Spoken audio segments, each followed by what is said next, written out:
যদি কেউ অসুস্থ হয় না, তাও মানুষ তেমন দেখতে আসে না। যখন শোনে এই মানুষটা আর বাঁচবে না, তার যাওয়ার সময় হয়ে গেছে, এবার আর ব্যাক করবে না, তখন আপনজনদের ভিড় পড়ে যায়। জামতলার মিষ্টি তখন যদি উপর দিয়ে না খাই, নিচে দিয়ে খাওয়ানোরও ইচ্ছা থাকে। কথা কয় ঠিক না বে ঠিক? ওরে বাবা, জামতলার মিষ্টি, বড় বড় আপেল আঙুর যখন আর খাইতে পারে না, হা করি পড়ি থাকে, তখন যে জামতলার মিষ্টি, পেয়ারা, আপেল, আঙুর, কমলা, ওরে বাবা ঢিবে পড়ে যায়। যখন খাইতে পারতো তখন ওর আপেল আঙুর তো দূরের কথা, কোনোদিন একটা বিড়ি কিনেও খাওয়ায়নি। কথা কয় না, 2 টান মেরি তারপর দেয় আর্ধেক। কত বড় খারাপের খারাপ। অথচ যখন মৃত্যু ঘনিয়ে আসে, জীবন চলে যাবে, এটা শোনার পরে সবাই আত্মীয়রা দেখতে আসে। কেউ আনে মিষ্টি, কেউ আনে জামতলার রসগোল্লা, কেউ আনে কুমিল্লার রসমালাই, কেউ বগুড়ার দই, কেউ আপেল আঙুর কমলা, সব নিয়ে দেখতে আসে। ফলের ভিড় পড়ে যায়। আর বাবা তো হা করে পড়ে আছে, যা টাকরার মধ্যে চামচ দিয়ে ঢুকাতে হয়, ওই সময় ঢুকাই আরো যন্ত্রণা বেশি না কম। এমনি ঘর ঘর করতেছে, ওর মধ্যে আবার ঢুকাইছেন, যা আরো 2 ঘন্টা বাঁচতো, আরো 2 ঘন্টা আগে ফ্লাইট হয়ে যায়। কথা কয় না ঠিক না বেঠে? ওগো আমার ভাইরা, এরপরে যদি মারা যায়, যার ছেঁড়া কাপড়ও জোটে না, তার নতুন জামা তো দূরের কথা, ঈদের দিন নতুন জামা কেনার টাকা হয় না, তারও কাফনের কাপড়ের অভাব হয় না। ঠিক না বেঠে? তার কাফনের কাপড়ের অভাব হয় না। গ্রামের মানুষেরা যদি এখানে কেউ দাঁড়িয়ে থাকে আর বলে, বাবা আমি অসুস্থ, 2টা পয়সা দাও, একটু চিকিৎসার জন্য দরকার, না পয়সা পাওয়া যাবে না, কেউ টাকা দিবে না, কেউ সহযোগিতা করবে না। 2-1 জন করলে ভিন্ন কথা, কিন্তু যদি কেউ মারা যায় আর লাশটা যদি ঢাকা থাকে আর বলে এই লাশের দাফন কাফন করতে হবে, তখন সবাই টাকা দেয়। তার মানে তোমার দুনিয়াতে পাঠাইনোর জন্য সবাই প্রস্তুত। তোমার ঘর নাই, বাড়ি নাই, তাতে কিছু নাই। তোমার যদি ঝড়ে টিন উড়ে যায়, জন তাও টাকা দিয়ে দেখে আনা লাগে, তাছাড়া তোমার ওই টিন কেউ লাগিয়ে দিবে। কথা কয় না, লাগিয়ে দেয়। হঠাৎ ঝড় আসলো, ঘরের চাল উড়ে চলে গেল, ঘরের ছাউনি উড়ে চলে গেল। আপনি যতই গরিব হন, আপনার ওই চালের ছাউনি, আপনার ওই ঘরের ছাউনি লাগানোর জন্য কোনো লোক পাওয়া যাবে না যতক্ষণ না আপনি টাকা দিতে চাইবেন। অথচ আপনি যখন মারা যাবেন, তখন আপনার ঘর বানানোর লোকের অভাব হবে না। সবাই তাড়াতাড়ি করে খুন্তা, কুদাল, ঝুড়ি, শাবল যা কিছু আছে নিয়ে চলে আসবে রে। তারপরে সুন্দর করে যত্ন করে একটা ঘর বানাবে। বাঁশ ঝাড়ের বাঁশ কাটা হয়ে যাবে। আপনার ঘর দিয়ে পানি পড়ে, কতবার গেলেন কোনো মহাজনের কাছে, বাবা যদি একটা বাঁশ দিতে তাইলে আমার ঘরের ছাউনিটা ঠিক করতাম রে। না, কেউ বাঁশ দিতে চাইলো না, কয় বাঁশের দাম আছে। কিন্তু যখন মারা যান, চাইলেই বাঁশ দেওয়ার লোক আছে না নাই? তখন বাঁশ দেওয়া নাও পতো, তাড়াতাড়ি করে তারে মাটি চাপা দাও, বিদায় দেওয়ার জন্য সবাই প্রস্তুত। ওগো আমার ভাইয়েরা, দুনিয়ায় আপনকে কেউ আপন নয়।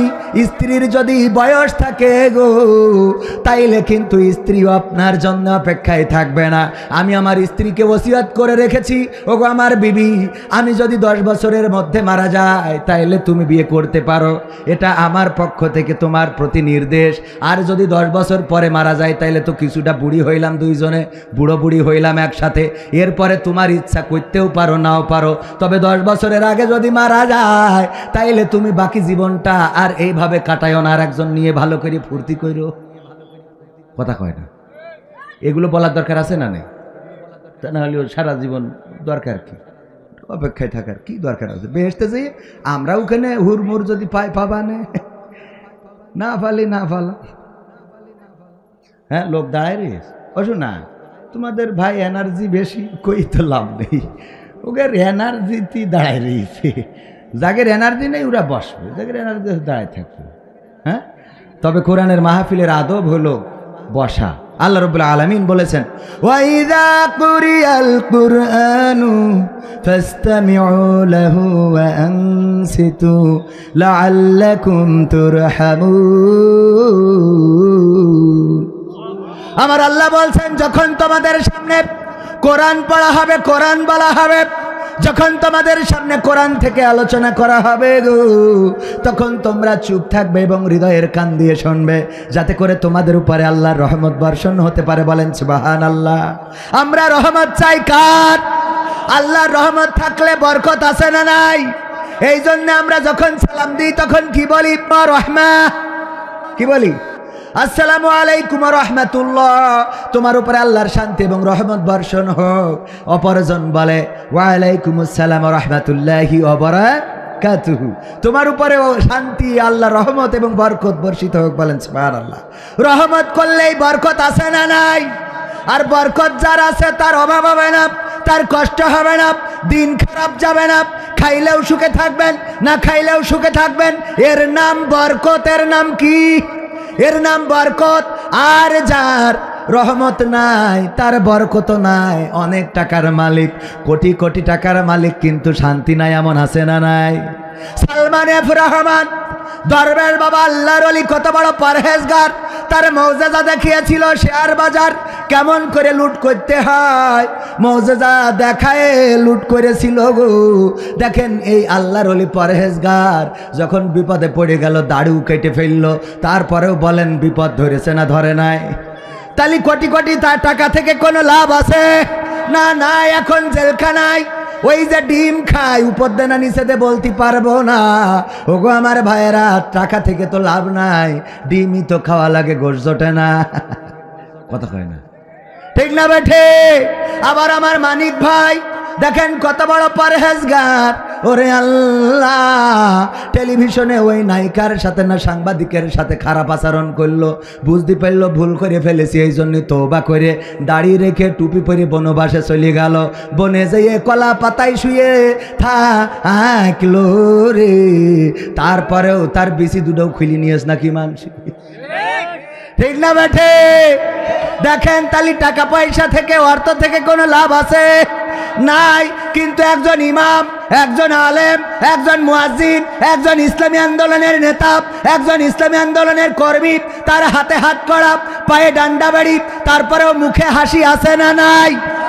কত কয় না, আছে না নাই? কেন আছে? কারণ তার উপরে রহমত আছে। কার? আল্লাহর রহমত আছে, আর বরকত দিয়ে দেন তিনি। রহমতের মালিক তিনি, বরকতের মালিকও তিনি। সুতরাং এখানে যদি বসেন আল্লাহ রহম করবে। ওগো আমার ভাইয়েরা, কলিজার টুকরারা, পরকালের ময়দানে আল্লাহ বলবেন ইকরা কিতাবাকা কাফা বিনাফসিকাল ইয়াউমা আলাইকা হাসিবা। পড়ো তোমার কিতাব, তুমি পড়ে তোমার হিসাব করে দাও। তোমার হিসাব করার জন্য তুমি নিজেই যথেষ্ট। ওগো আমার ভাইয়েরা, ওই দিন কি বলবেন? ওই দিন যদি আপনি চায়ের দোকানে থাকেন, যদি আপনি তাসের আড্ডায় থাকেন, যদি আপনি সিনেমার প্যান্ডেলে থাকেন, যদি আপনি ওই মার্কেটে থাকেন, আর যদি আপনি এই বাজারে কোন নায়িকার পিছনে ঘুর ঘুর করে বেড়ান রে, আল্লাহর যে কিতাব, এই কিতাবের ফামাইয়ামাল মিসকালা যাররাতিন খায়রান ইয়ারা ওয়া মাইয়ামাল মিসকালা যাররাতিন শাররান ইয়ারা।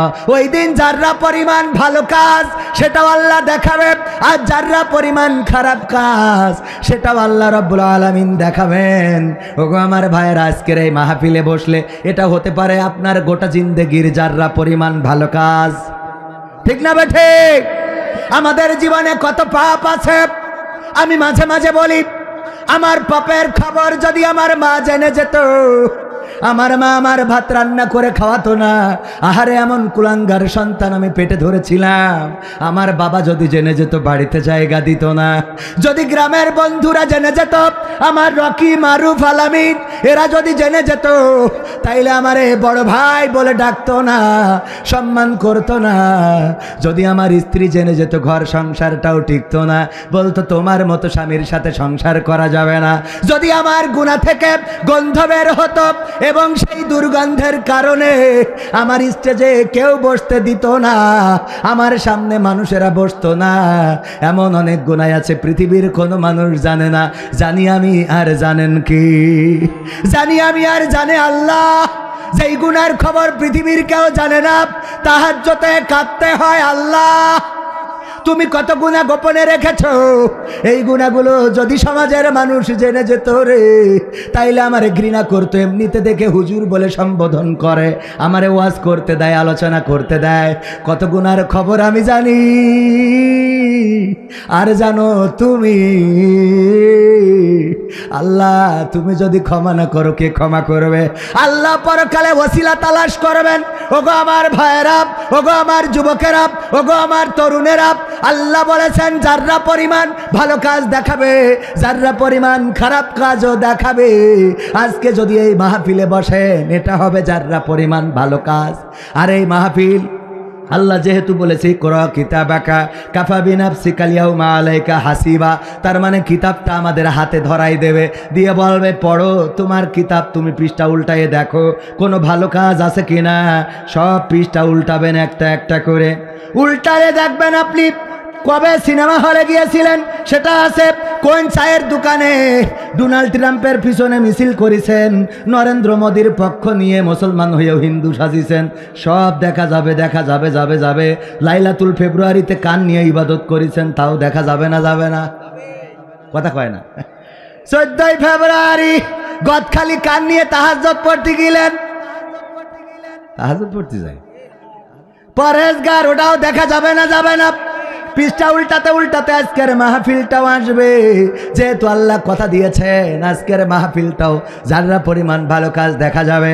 এই শীতের এই ঠান্ডার মধ্যে যারা বসে আছেন রে, আল্লাহ রাব্বুল আলামিন যদি চান পরকালের ময়দানে আজকের এই ঠান্ডার মধ্যে মাহফিলে বসে থাকাকে কেন্দ্র করে যদি বলার সুযোগ দেয়, যেহেতু আল্লাহ বলেছেন, যে ইকরা কিতাবাকা মানে পড়তে বলেছে, পড়ো তুমি তোমার কিতাব, আল্লাহ আমাকে পড়তে বলেছে, তাহলে আমি পড়ে অবশ্যই ভালোটা দেখাতে পারবো, ঠিক কিনা? এই বইয়ে অনেকগুলো গান লেখা আছে, 100টারও বেশি। এই গানের মধ্যে একটা গান আছে, বলবো? আমার দুলা ভাই মানা করে দিস, হ্যাঁ দুলা ভাই মানা করে দিস, তাহলে দুলা ভাইয়ের মানা শুনেই আমি বলছি, দুলা ভাই যেহেতু মানা করেছে আমি তাহলে অল্প একটু বলি। ক্ষমতায় কেউ স্থায়ী হয় না, হোক না সে হাসিনা কি বারে না, সে আরটা চিরকাল থাকে না। ক্ষমতায় কেউ স্থায়ী হয় না, মুজিবুর বেশি দিন থাকেনি। দুলা ভাই এটা আমি বুঝাইনোর জন্য উদাহরণ হিসেবে গাচ্ছি, ঠিক আছে? হ্যাঁ, উদাহরণ হিসেবে। মুজিবুর বেশি দিন থাকেনি, জিয়াউর কেউ তো রাখেনি। মুজিবুর বেশি দিন থাকেনি, জিয়াউর কেউ তো রাখেনি। এরশাদ চলে গেছে পৃথিবী ছেড়ে, এরশাদ চলে গেছে পৃথিবী ছেড়ে, কেউ আজ তার কথা কয় না, ঠিক না বেঠে? ক্ষমতায় কেউ স্থায়ী হয় না, হাসিনা ক্ষমতা ধরে রাখতে আয়না ঘর বানিয়েছিল, জনগণের রোশনালে দাদার দেশে পালিয়ে গেল। হাসিনা ক্ষমতা ধরে রাখতে আয়না ঘর বানিয়েছিল, জনগণের রোশনালে দাদার দেশে পালিয়ে গেল। ডিবি হারুনের পাশে আর, ডিবি হারুনের পাশে আর পরিমণিদের দেখা যায় না, ঠিক না বেঠে? ভাইরা আমার, দেখেন দাঁড়ানো মানুষগুলো যদি বসতে, আমাদের drone Islamic city TV Satkhira থেকে পরিচালিত, অনেক সুন্দর কাজ করেন, ইসলামিক কন্টেন্ট নির্মাণ করেন। তো উনি ড্রোন কিনেছেন, তাও প্রায় 2 লক্ষ টাকা দিয়ে। তো একটু ড্রোন মাঝে মাঝে না উড়াইলে হয়? তো আপনাদের ভাল লাগছে কি না? তো এখানে বসে গেলে তো এই ড্রোনে আপনাদেরও দেখা যাবে, এটা একটু রেকর্ড হয়ে থাকুক, পৃথিবীবাসী দেখুক, পরকালেও এটা থাকবে না, থাকবে না? তো একটু এই যে ফাঁকা জায়গাটা, আমার যুবকেরা, কলিজার টুকরারা, পায়ে হাত দিয়ে বলি, একটু এখানে এসে বসেন। এখানে বসলে আল্লাহ গুনাহ তো দিবেনই না, বরং দিবেন কি? সওয়াব। শুধু তাই না, যতক্ষণ বসবেন সওয়াব হবে, পাশাপাশি গুনাহ ক্ষমা করে দিবেন কে? সগীরা গুনাহগুলো ঝরে যেতে থাকবে, বলেন সুবহানাল্লাহ। আচ্ছা, আমি এটা দিলাম, এটা বললাম উদাহরণ স্বরূপ। কি স্বরূপ? উদাহরণ, কোনো রাজনীতির গান না, এটা উদাহরণস্বরূপ। তো এই বইয়ে এই গানটা আছে। এখন যদি কোনোভাবে আমাদের নেত্রী চট করে ঢুকে পড়ে, আর আমি যদি বলি যে আমি আওয়ামী লীগের লোক, তো আমার বই দেখাই বলবে এ লিখিল কিনা এটা কো। আমি যদি বলি না আমি লিখিনি, তাহলে এখানে আমার নাম আছে না নাই? কথা কয় না, আছে না নাই? কাঠি খোলা হবে না, হবে না? কথা কয় না। আবার যদি পক্ষে লিখি, তাও কিতাবে আছে না নাই? আছে ওগো আমার ভাইয়েরা। এই জন্যে ভালো কথা যেমন আছে, খারাপ কথাও আছে। পরকালের ময়দানে আল্লাহ বলবেন ইকরা কিতাবাকা, পড়ো তোমার কিতাব। তোমার হিসেব করার জন্য তুমি যথেষ্ট, যেহেতু কিতাবটা ধরিয়ে দেবে। আপনি যদি কিতাবটা পড়েন, আল্লাহ রব্বুল আলামিন আপনার বলার সুযোগ যদি দেয়, আল্লাহ দেখো কোরআনের মাহফিলে শীতের রাতে বসেছিলাম, আল্লাহ রব্বুল আলামিন এই মাহফিলের ওসিলায় গোটা জীবন জিন্দেগির গুনাহ ক্ষমা করে দিতে পারে না? পারে না? পারে না? পারে না? হাত উঁচু করে বলেন পারে না? পারে না? হাত উঁচু করেন সবাই, হাত উঁচু করে বলেন পারে না? পারে না? নারায়ে তাকবীর। আল কোরআনের আলো, আল হাদিসের আলো, আমার নেতা তোমার নেতা, নারায়ে তাকবীর। ওগো আমার ভাইয়েরা, আমি চাইলে আপনাদের বসাতে পারবো না, কারণ এখানে বসার জন্য ভাগ্যের দরকার আছে না নাই? মসজিদে সবাই যেতে পারে না, মুসলমান সবাই হতে পারে না। মুসলমান হওয়ার জন্য ভাগ্য লাগে। সবাই যদি মুসলমান হইতে পারতো, তাইলে আবু তালিব 1 নম্বর মুসলমান হতো। ঠিক না বে ঠিক? আবু জাহেল 2 নম্বর, কারণ আবু তালিব নবীর আপন চাচা, আর আবু জাহেল স্বাস্থ্য চাচা। কি চাচা? স্বাস্থ্য চাচা। স্বাস্থ্য চাচা তো ভাই এরকম বলে না, তো উনি স্বাস্থ্য চাচা। আর আবু তালিব হলো আপন চাচা, কিন্তু আপন চাচার কপালেও কালেমাটা জোটে, কথা কয় না। এই জন্যে এখানে আপনারা কষ্ট হইলেও আমার মুহতারাম অধ্যাপক ডক্টর ফয়জুল হক স্যার উনি আসবেন, উনার পরিবেশ করে দেওয়ার জন্যই মূলত আমার আজকের মাহফিলটা নিয়ে কনফিউশন ছিল। যে দুলা ভাই বলছিল এখনো ঠিক আছে, ঠিক রাখো, দেখা যাক ঠিক থাকবে হয়তো। তো এর মধ্যে আবার আর একটা মাহফিল ঢুকে পড়েছে হুট করে বসুন্দিয়া। তো এখন কি করব, এখানে জন খেটে আবার ওখানে কামলা দিতে যাইতে হবে। তো যার জন্য সময় খুবই অল্প। আপনারা বসলে যদি এই বাড়তি কথাগুলো না বলা লাগতো, তাহলে আরো একটু বেশি কথা বলা যেত, ঠিক না?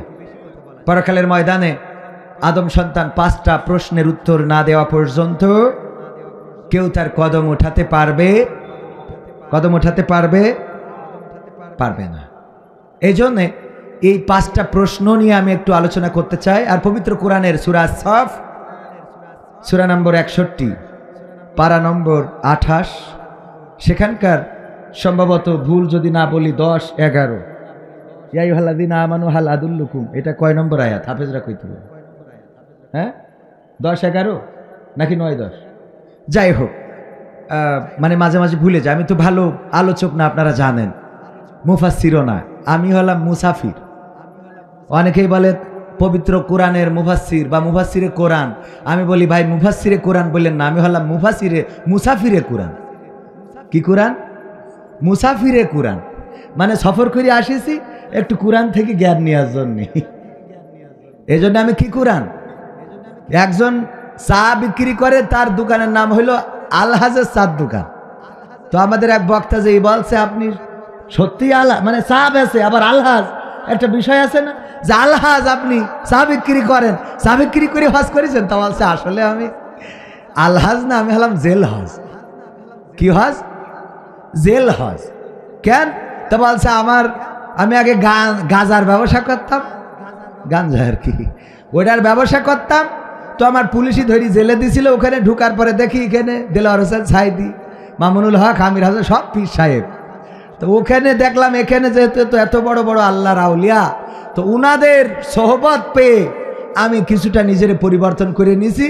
যেখানে নিজে গাঞ্জা খাইতাম আবার বিক্রি করতাম, সেখানে সব ছেড়ে দিয়ে এখন আমি চা বিক্রি করে খাই। এই জন্য লোকে আমার উপহাস করি, বলে আলহাজ। কি হজ? আসলে আমি আলহাজ না, আমি হলাম জেল হজ। কি হজ? জেল হজ, মানে জেলেতে পরিবর্তন হয়েছে। এই জন্যই মানুষ উপহাস করি, বলে আলহাজ হয়েছে। মানে আগে গাঁজা বেচতো, যারা গাঁজা পায় না ওরা খায় আরে হাজি হয়েছে। এরকম আছে না অনেকে? দেখবেন যে খারাপ কাজ করলে ওরে বাবা খুব খুশি, যেই 2 ওয়াক্ত নামাজ পড়ে উপহাস শুরু করে দেয়, ওরে বাবা তুই তো নামাজ হয়ে গেছিস রে, এত ভালো হলো কিভাবে? ঠিক না বেটে? এত ভালো হয় কিভাবে? তো এই জন্যে ভাইরা আমার, তো এই আমি হলাম ওরকম একজন, আমি কি মুসাফির, কোরআনের কি মুসাফির। তো আপনারা একটু বসলে আলোচনা করব। আল্লাহ রাব্বুল আলামিন পবিত্র কোরআনে বলেছেন, ইয়া আইয়ুহাল্লাযীনা আমানু হাল আদুল্লুকুম আলা তিজারাতিন তুনজিকুম মিন আযাবিন আলিম। ওগো ঈমানদারেরা, আমি কি তোমাদের এমন কোনো ব্যবসার কথা বলে দেব যে ব্যবসা করলে আল্লাহ রাব্বুল আলামিন তোমাদের কঠিন জাহান্নামের ভয়াবহ আযাব থেকে বাঁচিয়ে দেবে? সেই ব্যবসার সন্ধান কি আমি তোমাদের দেব? এই প্রশ্নটা ছুড়ে দিয়েছেন কে? সবাই বলেন কে? আল্লাহ আমাদের কাছে প্রশ্ন করেছেন, আমি কি তোমাদের একটা ব্যবসার কথা বলবো যে ব্যবসা করলে তোমরা কঠিন জাহান্নামের ভয়াবহ আযাব থেকে বেঁচে যাবে? কত সুন্দর কথা! এত সুন্দর কথা পৃথিবীর কোনো মানুষ বলতে পারে না, এত সুন্দর কথা পৃথিবীর কোনো মানুষ বলে নাই, এত সুন্দর কথা কোনো কবি সাহিত্যিক বলে নাই। এটা কবি নজরুলের কথা নয়, রবীন্দ্রনাথ ঠাকুরের কথা নয়, এটা আল্লামা সাঈদীর কথা নয়, হাফিজুর রহমান সিদ্দিকীর কথা নয়, মামুনুল হকের কথা নয়। এই কথাটা কার? আল্লাহ প্রশ্ন করেছেন, কোন ব্যবসা কি ধরিয়ে দেব যে ব্যবসা কঠিন জাহান্নামের ভয়াবহ আযাব থেকে বাঁচিয়ে দেবে? আমার আল্লাহ যদি এরকম একটা ব্যবসার সন্ধান দিতে চায়, আমরা নিতে রাজি আছি না নাই? আল্লাহ জানতেন বান্দারা এটাই বলবে, আল্লাহ দাও সেই ব্যবসাটা আমাদের দেখিয়ে দাও, কোন ব্যবসা করলে আমরা জাহান্নাম থেকে বেঁচে যাব। আল্লাহ পরবর্তী আয়াতে বললেন, তুমিনুনা বিল্লাহি ওয়া রাসূলিহি ওয়া তুজাহিদুনা ফি সাবিলিল্লাহ বিআমওয়ালিকুম ওয়া আনফুসিকুম যালিকুম খায়রুল লাকুম ইন কুনতুম তা'লামুন। আল্লাহ বলছেন সেই ব্যবসাটা হলো আমি আল্লাহর প্রতি ঈমান এবং আমার রাসূলের প্রতিও ঈমান। আর আমি তোমাদের যে কি দিয়েছি? বিআমওয়ালিকুম, মাল দিয়েছি। কি দিয়েছি? বিআমওয়ালিকুম, মাল দিলাম, ওয়া আনফুসিকুম, এবং তোমাদের যে জান দিলাম, এই জান আর মাল দিয়ে আমার রাস্তায় সংগ্রাম করতে হবে, তবেই তোমরা সফল কাম হবে। যদি তোমরা এটা জানো, বলেন সুবহানাল্লাহ। তবে আমরা কি হব? আল্লাহ বললেন, ওগো আমার বান্দারা, আমি তোমাদের একটা ব্যবসার সন্ধান দিই, যেই ব্যবসা করলে তোমরা কঠিন জাহান্নামের ভয়াবহ আযাব থেকে বেঁচে যাবে। আর সেই ব্যবসাটা হলো আমি আল্লাহর প্রতি ঈমান, আমার রাসূলের প্রতি ঈমান। আর আমি তোমাদের যে মাল দিলাম আর জান দিলাম, সেটা দিয়ে আমার দিন কায়েমের জন্য, আমার কোরআন কায়েমের জন্য সংগ্রাম করতে হবে। যদি তোমরা এটা করো, তবেই তোমরা সফল কাম হবে। এটা যদি তোমরা জানো, ওগো আমার ভাইরা, আল্লাহ জানিয়ে দিলেন সফল কাম হওয়ার রাস্তা, আল্লাহ জানিয়ে দিলেন জাহান্নাম থেকে মুক্তি পাওয়ার রাস্তা। আর আমরা যদি সেই রাস্তা ছেড়ে দিয়ে শয়তানের দেখানো রাস্তা মতো চলি, বলেন আল্লাহর দেওয়া জান্নাত কি আমাদের কপালে আর জুটবে? কথা কয় না, জুটবে? মৃত্যুর পরে এই দুনিয়ার জীবন অতি সংক্ষেপের। আমি কতদিন বাঁচবো জানি না, কখন চলে যাব জানি না। একজন সতর্ক করেছিলেন, কত সুন্দর করে গান লিখেছিলেন, চোখের পলকে তুমি হতে পারো লাশ, চিরতরে বন্ধ হবে তোমারই নিঃশ্বাস, হবে আলাম তোমারই নাম মসজিদের মাইকে, হবে আলাম তোমারই নাম মসজিদের মাইকে। বাড়িওয়ালা নাই রে বাড়ি নাই রে দুনিয়াতে, বাড়িওয়ালা নাই রে বাড়ি নাই রে দুনিয়াতে, বাড়িওয়ালা নাই রে বাড়ি নাই রে দুনিয়াতে, বাড়িওয়ালা নাই রে বাড়ি নাই রে দুনিয়াতে। গানটা শুনেছেন না শোনেন নাই? শুনেছেন? কারা কারা শুনেছেন একটু হাত দেখতে চাই। সবাই শুনেছেন? ঠিক আছে, কথা সবাই বলবেন না, বোঝা হয়ে গেছে। অনেকের শীতে কথা বের হয় না, আর অনেকের হিসাব হলো, হুজুরে তো টাকা দিয়ে এনেছি, আমরা কেন এত কথা বলবো, যা বলার হুজুর বলবে। ঠিক না বে ঠিক? টাকা খরচ করে হুজুর আনলাম, আমরা কথা বলতে যাব কেন? এমন যদি মানসিকতা, তাইলে আমার পরিবর্তন আমি তো করতে পারবো না। পরিবর্তন করার মালিক কে?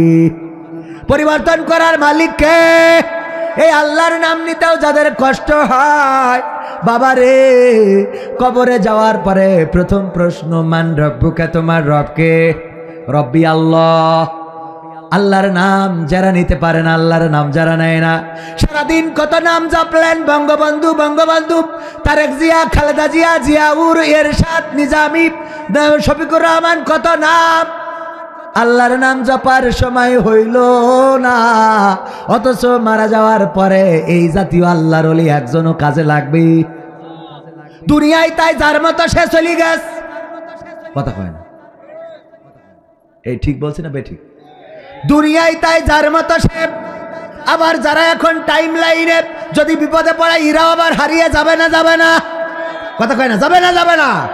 কিন্তু যদি কেউ আল্লাহর পথে থাকে, কোরআনের পথে থাকে, রাসূলের পথে থাকে গো, তাইলে তারা হারানোর কোনো ভয় নাই, পালানোর কোনো ভয় নাই। কারণ সে জানে ঘরের মধ্যেও আল্লাহ আছে না নাই, উঠানে দাঁড়াইলেও আল্লাহ আছে না নাই, রাতের অন্ধকারেও আল্লাহকে পাওয়া যায় না, যায় না? দিনের আলোতেও আল্লাহকে পাওয়া যায় না, যায় না?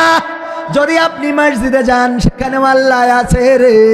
যদি আপনি ফাঁকা মাঠে, আজান হয়ে গেছে, সেখানেও আইলের পরে নামাজ যদি পড়েন, আল্লাহ দেখে না, দেখে না? তার মানে আপনার বিপদে, মুসিবতে, কষ্টে, দুঃখে সবসময় দেখেন কি? আল্লাহ কেমন করে দেখেছেন? ইউনুস আলাইহিস সালাম যখন পানির মধ্যে তাকে ফেলে দেওয়া হলো, ইউনুস আলাইহিস সালাম চিৎকার করে বললেন, লা ইলাহা ইল্লা আনতা সুবহানাকা ইন্নী কুনতু মিনাজ জালিমিন। আল্লাহ রাব্বুল আলামিনের কাছে ইউনুস আলাইহিস সালাম সহযোগিতা চাইলেন। সহযোগিতা আল্লাহ করেছে না করে নাই? ডাকলেন কাকে? আল্লাহ সাড়া দিলেন। আল্লাহ বললেন, ওগো ইউনুস, তুমি যখন দেখেছো ওই গভীর রাত, রাতের অন্ধকার, আর তুমি পানির মধ্যে তলিয়ে গিয়েছিলে, পানির অন্ধকার, আর তুমি মাছের পেটের মধ্যে ছিলে, মাছের পেটের অন্ধকার, তাইলে পর্দা কয়টা? জোরে বলেন কয়টা? 1 নম্বর মাছের পেটের অন্ধকার, 2 নম্বর পানির অন্ধকার, 3 নম্বর রাতের অন্ধকার। এই অন্ধকারের মধ্যে থেকেও যখন আল্লাহর নবী ডাক দিলেন, আল্লাহর নবীর ডাক শুনলেন কি? আল্লাহ রাব্বুল আলামিন বললেন, ওগো ইউনুস, তোমার ডাক পৃথিবীর কোনো মানুষ শোনে নাই, তোমার মা বাবা, তোমার আপনজন শোনে নাই, আমি আল্লাহ শুনলাম। আর আমি ওই মাছের পেটের মধ্যে যন্ত্রণা বাড়িয়ে দিলাম। মাছ আর তোমারে হজম করতে পারলো না, বরং তোমারে আবার নদীর কিনারায় নিরাপদ জায়গায় তোমারে আবার উগরে দিয়ে চলে গেল গো। ওগো ওগো ইউনুস, দেখো আমি আল্লাহ তোমার কেমন রব। ওগো ইব্রাহিম, দেখো যখন তোমাকে আগুনে ফেলা হলো, তোমার বাবা যে জন্ম দিয়েছে তোমাকে, সেই বাবাও রশি ধরে টানলো, জোরে টানো, হেইয়ো, আরো জোরে হেইয়ো, ইব্রাহিমকে ফেলতে হবে, হেইয়ো, এই বলে টানাটানি শুরু করে দিল গো। কিন্তু আমি আল্লাহ তোমারে বললাম না, কারণ তুমি বলেছিলে, ইন্নী ওয়াজ্জাহতু ওয়াজহিয়া লিল্লাযী ফাতারাস সামাওয়াতি ওয়াল আরদ হানিফান ওয়া মা আনা মিনাল মুশরিকিন। আমার ইব্রাহিম আলাইহিস সালাম বলেছিলেন, ওগো আল্লাহ, তুমি শোনো, আমার মুখটা আমি সব দিক থেকে ঘুরাইয়ে দিলাম, আমার আর কেউ নাই। এই জমিন আসমানের মালিক যিনি, 7 আসমানের মালিক যিনি, সেই মালিকের দিকে আমার মুখ ঘুরিয়ে দিয়ে ঘোষণা করে দিলাম, আমি কোনো মুশরিকদের সাথে যাব না, আমি তাদের দলে স্লোগান দেব না, আমি তাদের দলের প্রতীক ঘাড়ে করে নিয়ে বেড়াবো না, আমি আল্লাহ তোমার কাছেই নিজেকে সমর্পণ করলাম। এই কথা বলার কারণে যখন আগুনে ফেলা হলো, তখন আপন বাবা, জন্মদাতা পিতাও রশি টেনেছে, কিন্তু আমার আল্লাহ বলে নাই। আল্লাহ বললেন, ইয়া নারু কুনি বারদাও ওয়া সালামান আলা ইব্রাহিম। ওগো আগুন, তুমি আমার ইব্রাহিমের জন্য ঠান্ডা আরামদায়ক হয়ে যাও। ঠান্ডা আরামদায়ক হয়ে গেল, ফুলের বাগান হয়ে গেল। মুসা আলাইহিস সালাম যখন সাগরের কিনারায় অথবা নদীর কিনারায় দাঁড়ানো, সাহাবীরা বলল, ওগো মুসা, বিপদে নিজেও পড়েছ, আমাদেরও ফেললে। মুসা আলাইহিস সালাম বললেন, রব আছে, লা তাকনাতু মির রাহমাতিল্লাহ, আমরা আল্লাহর রহমত থেকে নিরাশ হতে পারি না। আল্লাহ রাব্বুল আলামিন বললেন, মুসা, তোমার হাতে কি? বলল, লাঠি। লাঠি দিয়ে বাড়ি দাও। রাস্তা হয়ে গেল। ফিরআউন এসে বলে, এই রাস্তা আমার বাবার স্বপ্ন ছিল, নাও নামো। ফিরআউন নামলো মাঝামাঝি, আর এই মুহূর্তে মুসা আলাইহিস সালাম বাহিনী নিয়ে ওপারে উঠে গেল। তারপরে পিছনের দিকে তাকিয়ে দেখলো আল্লাহর ওলিদের কি অবস্থা। তাকায়ে দেখে আহারে পানি একত্রিত হয়ে গেছে, সবাই সুবানি খায়। ওগো আমার ভাইয়েরা, যারা আল্লাহর কাছে নিজেদেরকে সঁপেছে, কাবার ঘটনা তো সবার জানা। নবী জন্মের 50 দিন পূর্বে সাল্লাল্লাহু আলাইহি সাল্লাম, তার জন্মের 50 দিন পূর্বে আব্রাহা এসেছিল কাবা ভাঙার জন্য। কেন ভাঙবে? কারণ আব্রাহা একটা গির্জা বানালো আর সবাইকে বললো আসো এই গির্জায় তোমরা উপাসনা করো, আর তোমরা কাবায় হজ করতে যাবা না। এখন থেকে হজ করতে হবে। আমি যেহেতু প্রেসিডেন্ট, আমি যেহেতু বাদশা, আমার কথা মতো এই আমার গির্জাটারে তাওয়াফ করতে হবে, এখানেই হজ করতে আসতে হবে। কিন্তু না, কেউ তো আইলই না। তখন তো পৌত্তলিক যুগ ছিল। তারপরে অনেকেই ক্ষিপ্ত হয়ে তার গির্জায় পায়খানা করে রেখে আসলো। এই রাগে আব্রাহা বলল আমার যেহেতু বাহিনী আছে, আমার ডিবি আছে, আমার বিজিবি আছে, আমার এনএসআই আছে, আমার ডিজিএফআই আছে, আমার কত কত বাহিনী আমার দাদার দেশ থেকে নিয়ে, রাজনীতি না মানে উদাহরণ দেওয়ার জন্য বলছি, এইগুলো ডেকে নিয়ে আসা হলো, সব আছে। সুতরাং তোমার কথা শোনা হবে না, সব ধরবার টানাই দেবো, কোনো কথা হবে না। এই যে অবস্থা যখন করলো, এরপরে আব্রাহা চলে আসলো কাবা ঘর ভাঙার জন্য হাতির বাহিনী নিয়ে। হস্তি বাহিনী আসার পরে আব্দুল মুত্তালিবের উটগুলো নিয়ে গেল, দখল করে নিল। আব্দুল মুত্তালিব কাবার রক্ষণাবেক্ষণ করতেন, দেখাশোনা করতেন। নবীজির দাদা চলে গেলেন আব্রাহার কাছে, যেয়ে বললেন আব্রাহা তোমার সৈন্য বাহিনী আমার উটগুলো ধরে এনেছে, উটগুলো ফেরত দাও। কই ফেরত দেব আব্দুল মুত্তালিব? আমি যতদূর শুনেছি তুমি নাকি কাবা দেখাশোনা করো, রক্ষণাবেক্ষণ করো। বলল হ্যাঁ আমি দেখাশোনা করি। আমি অবাক হয়ে গেলাম, আব্দুল মুত্তালিব তুমি কেমন কাবার দেখাশোনা করো, অথচ আমি কাবা ভাঙতে এসেছি আমার হস্তি বাহিনী নিয়ে। না, তুমি একবারের জন্যও কাবা নিয়ে কোনো কথা বললে না, বরং তুমি চাইলে তোমার উটগুলো ফেরত নেওয়ার জন্য। আব্দুল মুত্তালিব বললেন ওগো আব্রাহা, তুমি কি জানো না তুমি যে উটগুলো ধরেছো ওই উটগুলোর মালিক আমি, ওগুলো আমার আন্ডারে। আর তুমি যে কাবা ভাঙতে এসেছো ওই কাবার মালিক আমি নই, ওই কাবার মালিক কে? ওই কাবার মালিক কে? আব্দুল মুত্তালিব উটগুলো ফেরত নিয়ে গেলেন, কাবার দরজায় গেলেন, দরজা ধরে দাঁড়িয়ে বললেন ওগো আল্লাহ, ওগো আমার রব, ওগো কাবার মালিক, তোমার ঘর তুমি যদি চাও রক্ষা করবা, আর তুমি যদি না চাও তাইলে সেটা তোমার ব্যাপার। আমার এত শক্তি নাই যেটা দিয়ে আমি হস্তি বাহিনীর মোকাবেলা করব। আল্লাহর নবীজির দাদা আব্দুল মুত্তালিব কাবার দরজায় দাঁড়িয়ে যে প্রার্থনা করলেন, আল্লাহ রাব্বুল আলামিন রক্ষা করেছে না করে নাই? আলাম তারা কাইফা ফাআলা রাব্বুকা বিআসহাবিল ফিল। আল্লাহ এই সূরার মাধ্যমে জানিয়ে দিয়েছে ওগো নবী, আপনি কি দেখেননি আমি হস্তি বাহিনীর সাথে কেমন আচরণ করলাম? আমি কি তাদের ষড়যন্ত্রগুলো নস্যাৎ করে দিই নাই? আমি তাদের উপরে পাঠিয়েছিলাম ঝাঁকে ঝাঁকে পাখি, আর তারা নিক্ষেপ করেছিল ছোট ছোট কঙ্কর, আর তাতে করে তারা পশুর চর্বিত ভুসির ন্যায় হয়ে গিয়েছিল। এই কাজ করেছিলেন কে? এই কাজ করেছিলেন কে? সুতরাং সেই আল্লাহর নাম নেওয়ার দরকার আছে না নাই? জিকির করব আল্লাহর নামে জিকির যদি করা যায়, আল্লাহর ইবাদত যদি করা যায়, আল্লাহর নামে যদি নিজেদেরকে সঁপে দেয়া যায়, তাইলে বিপদে তিনি পাশে আছে না নাই? কথা কয় না, আছে না নাই? সেই আল্লাহর পথে আমরা সঁপে দিতে রাজি আছি জীবনে মরণে। আমি যে হাদিসটা বলতে চেয়েছিলাম, বিশ্বনবী বলেছেন 5টা প্রশ্নের উত্তর না দেওয়া পর্যন্ত কোন আদম সন্তান তার কদম উঠাতে পারবে না। তার মধ্যে 1 নম্বর প্রশ্ন হলো, আল্লাহ রাব্বুল আলামিন বলবেন ওগো আদম সন্তান, আমি তোমাদের একটা হায়াত দিয়েছিলাম।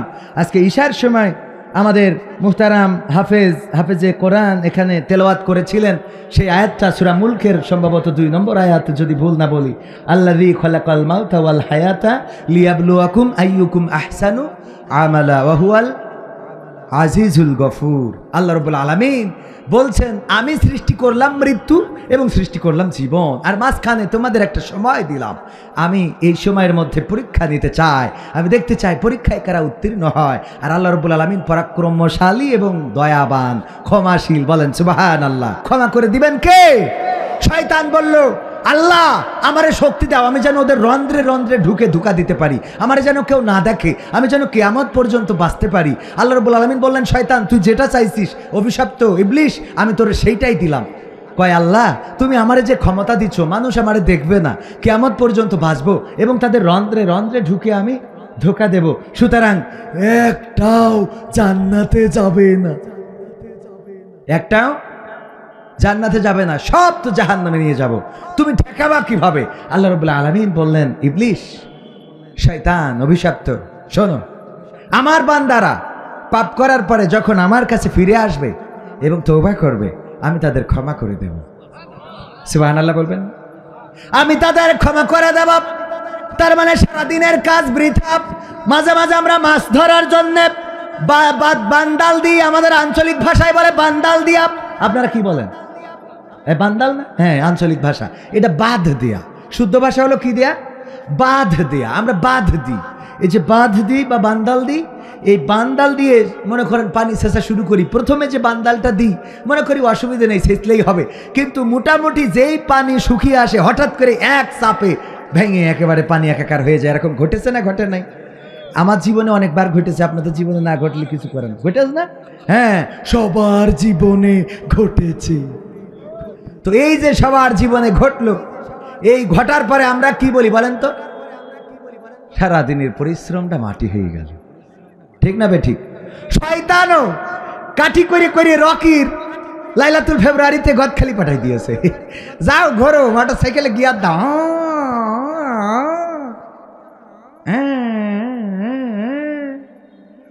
আছে না নাই?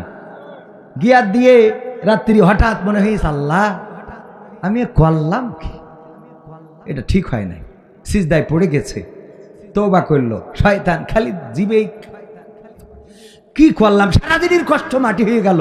আল্লাহ ক্ষমা করে দিয়েছে, শয়তানের কষ্ট মাটি হয়েছে না হয় নাই? তবে একটা বিষয়, শয়তানের যে ধৈর্য, এই ধৈর্য যদি আমাদের থাকতো আমরা সবাই সফল হইতে পারতাম। কি হইতে পারতাম? এত ধৈর্য, যেই লোকটা সারাটা জীবন 80 বছর তাহাজ্জুদের নামাজ পড়েছে, ইবাদত করেছে, রোজা রেখেছে, শনিবার সোমবার বৃহস্পতিবার সুন্নাত রোজা পর্যন্ত রাখে, শয়তানের কোনোদিন মনে হয়নি যে থাকগা ও যেহেতু আল্লাহর পথে চলে গেছে ওরা ঝুঁকা না দিয়ে যাক করি খাক, এরকম ওর কোনোদিন মনে হয়নি। ও মরে যাওয়ার দিনে বলছে আজকে তো জহর পড়তে হবে না, যাহাই হবে না। কত বড় শয়তান, ঠিক না বে ঠিক? মরে যাওয়ার সময়ও মানে ওর যে ধৈর্য, আমি অবাক হয়ে যাই, মাঝে মাঝে চিন্তা করি, আমি ওর সাথে দেখা হলে বলতাম তোর মুরিদ হওয়া দরকার, এত ধৈর্য তোর হয় কিভাবে? একেবারে মৃত্যুর আগ পর্যন্ত মসজিদের ইমাম সারাটা জীবন ওয়াজ করলো, আত্মহত্যা করা যাবে না, জাহান্নামে যেতে হবে, এই ইমামরে কাটি করে আত্মহত্যা করায় দেয়, কথা কয় না। যেই হুজুর সারা জীবন বললো প্রেম করা যাবে না, হঠাৎ দেখা যায় আরেকজনের খাটের তলে যেয়ে বসে রয়েছে, কথা কয় না। কত বড় শয়তান, অবাক হয়ে যায়, অবাক হতেই হয়। এরপরে 2 নম্বর, 1 নম্বর কি তাইলে? 1 নম্বর কি? হায়াত, তোমাদের জীবন দিয়েছিলাম, কোন পথে ব্যয় করেছো? 2 নম্বর, আমি তোমাদের যৌবন কাল দিয়েছিলাম, এই যৌবন কালে নৌকা নিয়ে লাফালাফি করেছো নাকি দাড়ি পাল্লা নিয়ে, নাকি ধানের শীষ নিয়ে, নাকি আমার কোরআন নিয়ে? এর কৈফিয়ত তোমাদের দেয়া লাগবে। পাকা। এই গেল কয় নম্বর? 3 নম্বর, আল্লাহ রাব্বুল আলামিন বলছেন অর্থ কোন পথে আয় করেছো, কোন পথে আয় করেছো এটার হিসাবও দিতে হবে। আপনি দোকান খুলে রাখিছেন আর পিছনে গাঞ্জার ব্যবসা করেন, আল্লাহর ওলি আছে না নাই? ফার্মেসির আন্ডারে অ্যাম্বুলেন্সে করে লাশ নিয়ে যাচ্ছে, কি নিয়ে যাচ্ছে? লেখা রয়েছে লাশবাহী অ্যাম্বুলেন্স, ওর মধ্যে দেখা যায় কফিন করা রয়েছে, কিন্তু সব ফ্যান্সি ডালের বোতল। সুবহানাল্লাহ, ও নাউজুবিল্লাহ, কের বোতল? একেবারে লাশ বানায় সুন্দর করে কাফন করি ওকে জানাজা দিতে নিয়ে যাচ্ছে। কত বড় আউলিয়া! এই এরকম ঘটে না ঘটে না? ঘটে। এরপরে আরো যদি বলি, এই যে আই ইনকাম পিছন দিয়ে করে, খুব পরেশগার হাজি মানুষ, কিন্তু পেনশন পাইছিল, পেনশন পাওয়ার পরে 40 লক্ষ টাকা সোনালী দুপালি রূপালী পুবালি ব্যাংকে রেখে দিয়েছে, রেখে দিয়ে তো আর ইন্টারেস্ট খায়, ইন্টারেস্ট খায়। আমির হামজা ভাই বলছে যে ওইটা তো সুদ গুনাহ হবে। তা বলছে গুনাহ হলো আমার কি? তা বলছে কেন? তা বলছে ওকে আমার নামে। তা কার নামে? বলছে বোন নামে রেখে দিস। ও গুনাহ হলো আমার কি? ও তো বোন নামে। কত বড় শয়তান! বোর যাই জাহার নামে যাই, যাক বউ যাক। ও যা কি খারাপের খারাপ রে তুই। হ্যাঁ, আল্লাহ হেদায়েত নসিব করুন, বলেন আমিন। আমি তো বলি আগে বউ জান্নাতে যাক, তারপর আমার যা হয় হইবার নেই। ঠিক না বে ঠিক? তাহলে কয় নম্বর গেল? 3 নম্বর। 4 নম্বর কি? এই অর্থ কোন পথে ব্যয় করেছো? এই অর্থ কথা কয় না, কোন পথে ব্যয় করেছো? আয়টা যদি খারাপও হয়, ব্যয়টা অন্তত ভালো করার দরকার আছে না নাই? অনেকেই ফতোয়া দেয় যে সুদের টাকা, ঘুষির টাকা, হারাম টাকায় কুরবানি দিলি কুরবানি হবে না। আমি কইছি হোক আর না হোক ওর কুরবানি দিতেই হবে, বাধ্যতামূলক। কেন বাধ্যতামূলক? তুমি যে ফতোয়া দিলে ও সুদের টাকায়, ঘুষির টাকায় কুরবানি দিলে হবে না, তোর সাথে কি ফেরেশতা গিয়ে কইছে নাকি? সোয়াব লেগে তো ফেরেশতা। তুই খাতা দেখেছিস? কথা কয় না। এই দেখেছে সে? আল্লাহ বলছে যারা পরিমাণ ভালো কাজও দেখাবে, যারা পরিমাণ খারাপ কাজও দেখাবে। তা কুরবানি করিস, এটা ভালো না খারাপ কাজ? তো এটা যারা পরিমাণ হোক, অল্প অল্প একটু হোক, ওই ছাগলে তার জান্নাত দেয় দিক নাই জাহান্নাম দেবে, তা তোর অসুবিধা কি? তুই যখন বলিস ওতে কুরবানি হবে না, ও ওই টাকা দিয়ে এবার চলে যায় যশোরে, যে পরিমাণের সাথে রাত কাটায় চলে আসে, তাহলে তুই ওর আরো খারাপ বানাই দিবি। কথা কয় না। এই পাকামো কথা আমার কাছে চলবে না। তুমি মানলি মানো, না মানলি নাই। বলবা যে আমি কত বড় জ্ঞানী হয়েছি, দরকার নেই।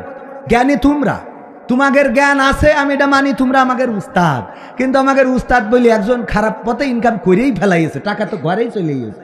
এখন ওই টাকা ভালো কাজও ব্যয় করতে দেবে না, মসজিদ বানাই দেবে না, মাদ্রাসা বানাই দেবে না, আমাদের গ্রামের মতো হবে।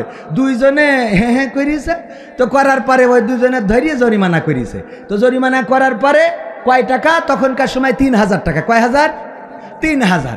এই 3000 টাকা জরিমানা করি, এখন এই টাকা কনে লাগাবে এই নিয়ে টেনশনে। তো কি করা যায়? একজন পরামর্শ দিলে এই টাকা তো মসজিদেও লাগাইনো যাবে না, ভালো কাজেও লাগাইনো যাবে না, তাহলে কি করতে হবে? বলছে এই টাকা পায়খানা ঘর বানাইনো যাক মসজিদের। তো বলছে মসজিদে যদি কেউ পায়খানা ঘর বানায়, সেখানে যদি কেউ হাগে তাও সোয়াব। তাহলে তো এ কাজ এখানেও করা যাবে না, তাহলে কি করা যায়? এক শয়তান বুদ্ধি দিলে, চলো আমরা একটা টেলিভিশন কিনে আনি। টেলিভিশন কিনে এনে বটতলে একটা ক্লাব ঘর বানায় লাগাই দেবো, ওখানে টেলিভিশন দেখে যত গুনাহ হবে সব ওরা পাবে। বুদ্ধি ভালো না? এইবার টেলিভিশনেরটা কিনে এনে, ব্যাটারির যুগ, ব্যাটারি চার্জ দেওয়া আনতে হতো, ওই টেলিভিশন মোড়ে লাগাই দিয়ে তো ইচ্ছা করি 5 ওয়াক্ত টিভি দেখে। ওকে যদি বলি এই গুনাহ হয় না, কয় সব গুনাহ ওই অমুক যায়। বলছে আমরা কিনেছি ওর গুনাহ বাড়াইনোর জন্য, কারণ ও খারাপ কাজ করেছে, সে খারাপ কাজের গুনাহ জানো ওর আমল নামায় যায়। কত বড় শয়তান! এ সহ্য না করে পারা যায়? তো এই জন্যে আয়টা যদি খারাপও হয়, ব্যয়টা ভালো করেন। কবুল করা না করা কার ইচ্ছা। তাই বলে আবার ভালো কাজে ব্যয় করার জন্য খারাপ কাজ দিয়ে আয় করেন না যেন। যেটা হয়েই গেছে যেটা, ওইটা নিয়ে তো আর কথা বলে। 16 বছর তো চলেই গেল, ঠিক না বে ঠিক? 16 বছর তো হয়েই গেছে, সুতরাং ও নিয়ে আর দুঃখ করি কি হবে? আয় যেহেতু করি ফেলেছেন, কিছু মসজিদ মাদ্রাসায় দেওয়ার দরকার আছে না নাই? দিতে রাজি কারা কারা? একটু হাত উঁচু করেন তো। সবাই রাজি? হাত উঁচু করেন দেখি। টানটেনি করেন না, কুদ করছেন কেন? একটু জোরে এরাম করেন, এরাম শক্ত করেন। টানটেনি। বাম হাত নামাইছে, ডাইন হাত এই তুলিনি কি রাখেন? ডানি ভাই একটু তাকান দিন, দেখেন কি ডাইন হাত তোলেন একটু ভাই। আমি না, আল্লাহর দেখান, আল্লাহ। এবার হাতটা মুট করেন, মুট করেছেন। এই দেখি একটা ম্যাজিক দেখাবো আপনাদের। এই ম্যাজিকটা একটু হাত উঁচু করে রাখেন। ম্যাজিক পাগল, আমি একটা ম্যাজিক, পৃথিবীর কেউ এরা ম্যাজিক দেখাতে পারিনি। এই যে দেখেন, এই যে 500 টাকায় হাতের মুঠার মধ্যে দিলাম। আমার ম্যাজিক হলো, অনেকেই ম্যাজিক দেখায় সুমন্ত এইবার দেখবেন যে হাত খুলবে টাকা নেই, এরকম না? অথবা টাকা কাগজ হয়ে যায়। কিন্তু আমার ম্যাজিক ব্যতিক্রম, আমি যে 500 টাকা ঢুকাইছি সেই 500 টাকায় আছে। এটা কিন্তু পৃথিবীর কেউ ম্যাজিকে দেখাইতে পারে না, ঠিক না বে ঠিক? তেলেসমাতি যে 500 টাকা ঢুকাইছি, ম্যাজিকালাররা ঢুকাইলে এটা কাগজ হয়ে যেত না? তাহলে আমি ঢুকাইছি, কি হয়েছে? 500 টাকা 500 টাকায় আছে, ঠিক না? তাহলে এটা ব্যতিক্রম ম্যাজিক। আপনাদের পকেটে যার যা আছে, 500, 100, 1000, 2000, 3000, আমাদের স্বেচ্ছাসেবকরা যাচ্ছে, আগে দেন, তারপরে পরের কথা পরে হবে। শিগগিরই আমি 500 টাকা দিলাম। আল্লাহ দানকে কবুল করে নিন, বলেন আমিন। আল্লাহ বলেছে ইয়া আইয়ুহাল্লাযীনা আমানু লিমা তাকুলুনা মা লা তাফআলুন, তোমরা এমন কোনো কথা বলো না যা তোমরা কাজে করো না। আল্লাহর কাছে এটা অত্যন্ত অপছন্দের। কাবুরা মাকতানি ইনদাল্লাহি আন তাকুলু মা লা তাফআলুন।